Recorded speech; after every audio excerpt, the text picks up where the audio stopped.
तो चलिए पढ़ते हैं आज की कहानी की ओर।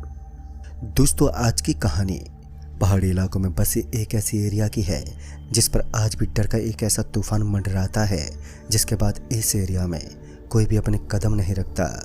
उस एरिया के अंदर जिस बंदे ने अपने कदम रखे तो उसके साथ कुछ गलती हुआ।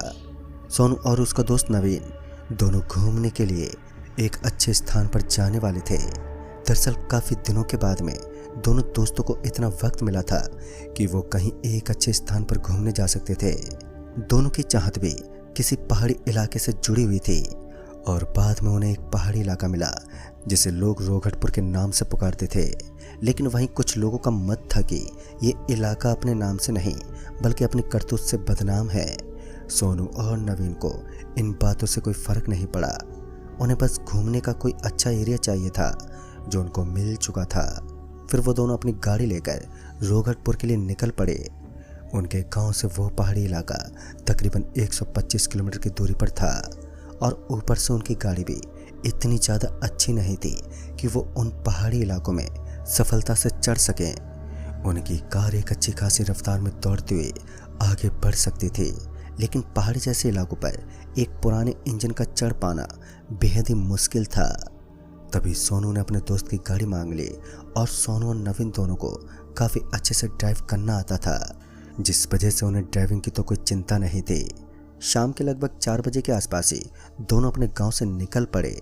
जब वो शाम के लगभग 4 बजे घर से निकले तब तक हल्का हल्का अंधेरा छाने लगा था। उन दोनों दिसंबर का महीना चल रहा था तो ठंड भी अपने जोरों पर थी। नवीन इस वक्त ड्राइव कर रहा था और सोनू उसकी बगल वाली सीट पर बैठा था। तो दोनों आपस में कुछ ऐसे ही बातचीत करते हुए आगे की तरफ बढ़ रहे थे। तभी उनकी नज़र एक पान वाले पर पड़ी और पान खाने के लिए पान वाले के बगल में अपनी गाड़ी का ब्रेक लगाया और गाड़ी से नीचे उतरते हुए उस पान वाले भैया को तो पान बनाने को कहने लगा। और इसी बीच वो दोनों दोस्त उस पहाड़ी इलाके के बारे में चर्चा करने लगे। उस पान वाले के कानों में ये बात पड़ी तो उस पान वाले ने कहा कि ये इलाका बड़ा ही खूंखार माना जाता है। नवीन को जब ये बात पता चली तो उसने उस पान वाले को और पूरी बात बताने को कहा। तो उस पान वाले ने बताया कि उस इलाके में अभी भी कुछ लोग निवास करते हैं, लेकिन अब उनकी ज़िंदगी खौफ के नाम में बदल चुकी है। सभी के अंदर उस जगह का एक ऐसा खौफ विराजमान है जिसकी वजह से उन्होंने डर में जीना शुरू कर दिया है। तभी सोनू और उसके दोस्त नवीन को इससे कोई फर्क नहीं पड़ा, क्योंकि वो दोनों दोस्त आधुनिक दुनिया के नौजवान पुरुष थे, तो उन्हें इन बातों पर कहाँ पर यकीन होने वाला था। तभी उन्होंने अपने मुंह में पान दबा लिया और उसके बाद अपनी गाड़ी लेकर वो वहाँ से निकल पड़े। तभी उस पान वाले ने उन्हें काफ़ी सतर्क भी किया, लेकिन वो कहाँ किसी की बात मानने वाले थे। उन्हें तो बस आज उस जगह के बारे में पूरी तरीके से जानकारी निकालनी थी। तो दोनों दोस्त तकरीबन 4 घंटे की एक लंबे सफ़र के बाद उस पहाड़ी इलाके में पहुंच गए। और उस पहाड़ी इलाके में पहुंचने के बाद सबसे पहले उनकी नज़र उस कच्ची बस्ती में बसे कुछ घरों पर पड़ी, जिनके मकान ईंटों की जगह मजबूत लकड़ियों से बने हुए थे। तभी सोनू के मन में उस जगह के प्रति एक हल्का सा खौफ था, तो नवीन उस जगह को देखने के बाद काफ़ी उत्साहित हो चुका था। उसे उस एरिया में चारों तरफ घूमना था। और उसके बाद जब वो दोनों उस कच्ची बस्ती के एक छोटे से गांव के पास पहुंचे तो वहां के लोगों ने उन्हें आगे बढ़ने से सख्त मना कर दिया। लेकिन एक बार फिर उन्होंने नियमों का उल्लंघन किया। उस जगह पर मौजूद कुछ लोगों का मानना था कि यहाँ से आगे बढ़ने वाला 2 किलोमीटर का दायरा भूतों से बाधित है। जो भी उस दायरे में जाने की हिमाकत करता है उसके साथ अच्छा नहीं होता। सोनू तो इस बात को सुनकर थोड़ा सा सहम गया, लेकिन नवीन के चेहरे पर अभी भी उत्साह झलक रही थी। उसने गाड़ी का गियर डाला और उस छोटी सी पहाड़ी के ऊपर एक हल्के फुल्के कच्चे रास्ते के ऊपर से गाड़ी को भगाते हुए उस पहाड़ी के ऊपर चढ़ाने लगा। जब गाड़ी उस पहाड़ी के ऊपर तक चढ़ गई तो उसे एक छोटी सी झोपड़ी दिखाई दी। नवीन के मन में एक विचार चल रहा था, जब लोगों को इस पहाड़ी के ऊपर चढ़ने से डर लगता है तो ये झोपड़ी किसने बनाई होगी। तभी वो उस झोपड़ी के अंदर देखना चाहता था। सोनू इसके लिए बिल्कुल तैयार ही नहीं था। तभी सोनू ने साफ मना कर दिया कि वो उसके अंदर नहीं जाएगा। तभी उस झोंपड़ी के अंदर से किसी के गुर्राने की आवाज़ें सुनाई दी और इस हल्की फुल्की आवाज़ को सुनते ही सोनू के दिल की धड़कनें एकदम से तेज होने लगी और तभी उस झोंपड़ी के अंदर से एक कुत्ता बाहर निकल कर आया। तो सोनू ने एक चैन की सांस ली और उस काली झोंपड़ी के अंदर का दृश्य, और अभी भी सोनू को उस काली झोंपड़ी के अंदर का दृश्य देखना था, जिस कारण उसने नवीन को वहीं रहने का सुझाव दिया और खुद उस झोंपड़ी की तरफ बढ़ने लगा।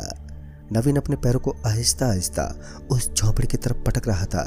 फिर कुछ देर के बाद जब वो उस झोंपड़ी के पास पहुंचा तो उसके अंदर से उसे एक आवाज़ आई। आवाज़ इतनी डरावनी नहीं थी, लेकिन जब वो उस झोंपड़ी के दरवाजे के सामने पहुंचा तो उसने देखा कि झोंपड़ी का पूरा दृश्य एकदम खाली था। एक अंधेरे की चादर उसके अंदर लिपटी हुई थी। उस झोंपड़ी के हर कोने में सिर्फ काला और गहरा अंधेरा छाया हुआ था। फिर उस नवीन को उसके अंदर बड़े ही पुराने व विचित्र फोटोग्राफी दिखाई दिए जो देखने लायक थे। तभी वो दोनों दोस्त उस झोंपड़ी के अंदर पहुंच गए। बाहर से छोटी छोटी नजर आने वाली ये झोंपड़ी अंदर से किसी फैक्ट्री से कम नहीं थी। दरअसल उस झोंपड़ी की आकृति बाहर से देखने पर तो काफ़ी कम लग रही थी, लेकिन अंदर से यही गोलमाल झोंपड़ी बहुत ही बड़ी लग रही थी। दोनों दोस्त इधर उधर भटकने लगे और इसी बीच नवीन को ऐसा प्रतीत हुआ कि उन दोनों के अलावा किसी तीसरे शख्स की मौजूदगी है। वो बार बार अपनी चारों तरफ पलटकर देखता रहा, मगर वहां पर कोई भी नहीं था। नवीन की इन हरकतों से सोनू को बेचैनी हो रही थी, लेकिन बाद में उन दोनों ने उस झोंपड़ी के अंदर से बाहर निकलना ही ठीक समझा कि तभी सोनू का पैर अचानक ही किसी वस्तु से टकरा गया। और जब सोनू ने अपने नीचे देखा तो अंधेरे की वजह से उसे कुछ भी ठीक से दिखाई नहीं दिया, लेकिन जब उसने अपने फ़ोन की टॉर्च से नीचे की उस वस्तु को देखा जिससे उसका पैर टकराया था, तो उसके रंगों में दौड़ता हुआ खून एकदम से जम गया। दरअसल उसने देखा कि नीचे पड़ी वो चीज़ एक इंसानी खोपड़ी थी, जिसे देखने के बाद उसके हाथ और पैर कांप उठे। ये नज़ारा सच में बेहद डरावना था, क्योंकि सोनू अपनी ज़िंदगी में पहली बार किसी ऐसी वस्तु को देख रहा था जो हड्डियों से बनी हुई थी। डर तो लगना एक लाजमी सी बात थी। जब सोनू ने नवीन को ये बताया कि उसे एक इंसानी खोपड़ी नज़र आ रही है, तो नवीन ने कहा, यहाँ लोगों को दफनाया जाता है और ऐसे में इस तरह हड्डियों का नज़ारा आना एक आम बात है। बाद में सोनू ने भी अपने दिमाग को शांत किया और झोंपड़ी से बाहर निकल गया। इस वक्त रात के तकरीबन 12:30 बज चुके थे और 12 बजे के बाद का वक्त एक ऐसा समय होता है कि जयपुर शक्तियों की ताकत अच्छी शक्तियों के मुकाबले कुछ ज़्यादा ही हावी हो जाती है। दोनों दोस्त तुरंत उस झोपड़ी से बाहर निकल गए, लेकिन अभी तो अजीब चीज़ें देखना उनके लिए बाकी था। अभी भी उस इलाके की सीमा काफ़ी दूर तक फैली हुई थी। जिस स्थान पर यह छोटा सा घाट बना हुआ था, उस जगह चारों तरफ किसी इंसान का कोई नामो निशान नहीं था। 2 किलोमीटर की दूरी तक सिर्फ खामोशी ही थी। जहाँ पर दूसरी तरफ सारी चीज़ें वीरान नजर आ रही थी, तो वहीं अचानक ही उन दोनों दोस्तों को किसी के कदम पटकने की आवाज़ सुनाई दी। ये आवाज़ उनके जस्ट पीछे से आ रही थी। उस पहाड़ी इलाके के पास दोनों दोस्त कुछ लकड़ियाँ इकट्ठा करके आग जलाकर बैठे हुए थे, और ऐसे में इस तरह की आवाज़ सुनकर वो थोड़े शांत हो गए। फिर वहाँ से थोड़ी ही दूरी पर उन दोनों ने अपना एक छोटा सा अड्डा लगाया था, जिसके अंदर वो आज की रात बिताने वाले थे।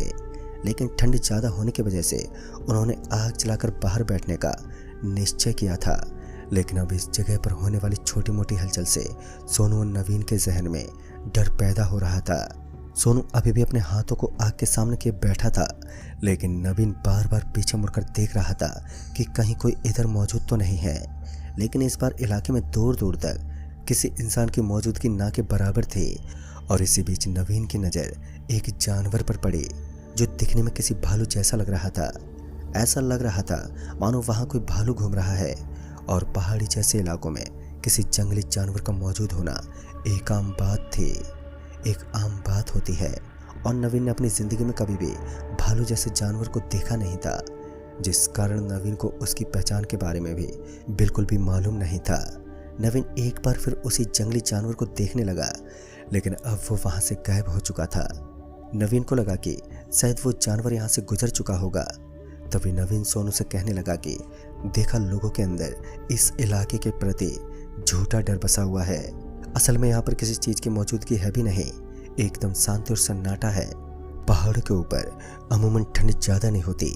और इतने में ही नवीन ने सोनू के बिल्कुल पीछे एक खुले बाल वाली चुड़ैल को देखा, जिसके सारे अंग खौफनाक मंजर से कम नहीं थे।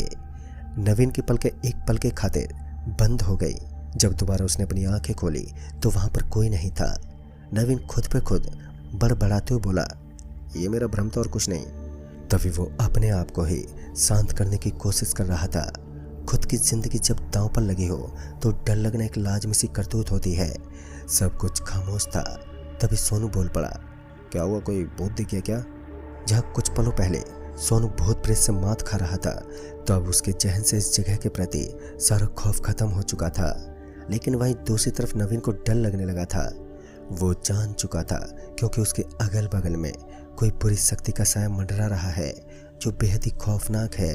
दिन होने में अभी काफी वक्त बचा हुआ था, लेकिन नवीन को अंदर ही अंदर अब बेचैनी होने लगी।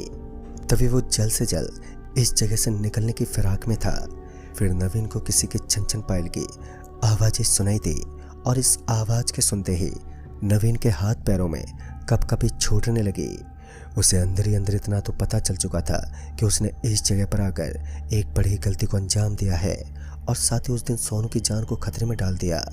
अभी भी उसके पास वक्त था। इस पहाड़ी इलाके से निकलते हुए यहाँ से करीब 2 किलोमीटर आगे एक गांव पड़ता था, जहाँ पर उन्होंने लोगों से इस इलाके के बारे में कुछ बदनामी भरी बातें सुनी थी। और अब नवीन को ये अंदाजा भी होने लगा था कि इस जगह पर आकर उसने भूत प्रेतों को अपनी तरफ आकर्षित किया है। तभी उसने सोनू को तुरंत ही वहां से निकलने का सुझाव दिया। सोनू बिल्कुल तैयार था और फिर नवीन अपना बैग उठाते हुए उस पहाड़ी से नीचे उतरने लगा। इस वक्त नवीन सोनू को भूल चुका था और उसी वक्त उसे एक जोर की चीख सुनाई दी। तभी नवीन झटके से पीछे मुड़ा तो उसने देखा कि नवीन की गर्दन पीछे मुड़ी हुई थी और अब वो मर चुका था। इसी बीच उसके चेहरे पर टॉर्च की रोशनी पड़ने लगी। अब सोनू तो मर चुका था, लेकिन जब उसने सोनू के पीछे उस चुड़ैल को खड़ा हुआ देखा तो उसकी रंगों में दौड़ता हुआ खून एकदम से जमने लगा। अब उसे एक प्रेतनी का चेहरा साफ साफ नजर आ रहा था और ये नज़ारा इतना डरावना था कि नवीन के हाथ पर किसी बर्फ की तरह जमने लगे थे। ऊपर से इस कड़कड़ाती ठंड के माहौल में वो अपने लड़खड़ाते कदमों के सहारे धीरे धीरे उस जगह से पीछे हटने लगा।